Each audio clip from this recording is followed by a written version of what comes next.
क्रांती news, आवाज सर्वसामान्यांचा। शहापूर वाचवाच्या घोषणांनी दुमदुमला बाजारपेठ परिसर। पर्यावरण रक्षणासाठी भव्य मानवी साखळी। ठाणे जिल्ह्यातील शहापूर तालुक्यात वाढते तापमान, बेसुमार वृक्षतोड, डोंगर उत्खनन आणि आटत चाललेले जलस्रोत या गंभीर प्रश्नांविरोधात शहापूर पर्यावरण संरक्षण मंचाच्या वतीने शहापूर बाजारपेठेत भव्य मानवी साखळी आंदोलन करण्यात आले। पर्यावरणाच्या संरक्षणासाठी आणि शहापूरचा नैसर्गिक वारसा जपण्यासाठी नागरिकांनी एकत्र येत प्रशासनाचे लक्ष वेधले। आंदोलनादरम्यान जिल्हाधिकाऱ्यांना विविध मागण्यांचे निवेदन सादर करण्यात आले। शहापूर तालुक्यात वाढत्या तापमानाचा फटका नागरिकांना बसत असून वृक्षतोड, डोंगर उत्खनन आणि जलस्रोतांच्या ऱ्हासामुळे पर्यावरणीय समतोल धोक्यात आल्याचे आंदोलनकर्त्यांनी सांगितले।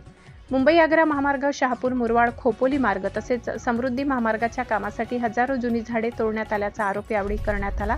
नियमानुसार पर्यायी वृक्षारोपण करण्यात आले असले तरी त्याचे संवर्धन व देखभाल प्रभावीपणे झालेली नसल्याचे सांगत संबंधित वृक्षारोपणाचे थर्ड पार्टी ऑडिट करण्याची मागणी करण्यात आली।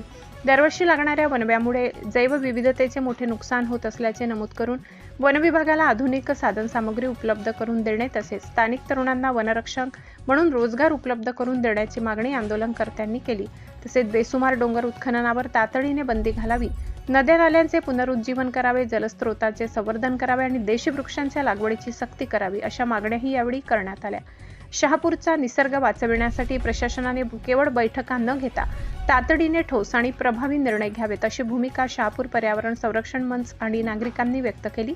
या आंदोलनात पर्यावरण प्रेमी, सामाजिक कार्यकर्ते, डॉक्टर, वकील, उद्योजक, शिक्षक, पोलीस कर्मचारी, लहान शाळेतील मुले, पत्रकार आणि मोठ्या संख्येने नागरिक सहभागी झाले होते। प्रतिनिधी सगीर शेख खर्डी। अशाच नवनवीन बातम्या पाहण्यासाठी आमच्या महाराष्ट्र क्रांती न्यूज या YouTube चॅनलला लाईक करा, सबस्क्राईब करा आणि बेल आयकॉनला प्रेस करा।